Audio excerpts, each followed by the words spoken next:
scariest spider in Australia is called the huntsman spider. Okay? First of all, this spider, and Australians always are like, no, it's not really that scary. I'm like, get back to your chimney. Eucalyptus.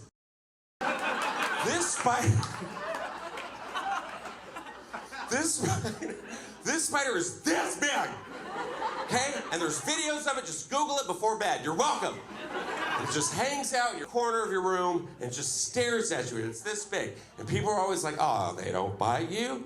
They don't hurt people. They eat birds. I'm sorry. What?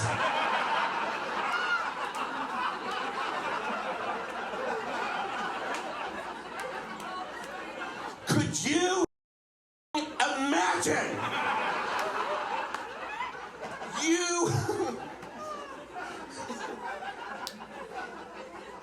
You walk outside, you're taking your dog out for a walk.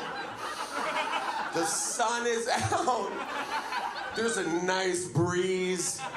Just making your way downtown. You know, like, and you look over and there's a demon in the trees just rolling up an owl. Just.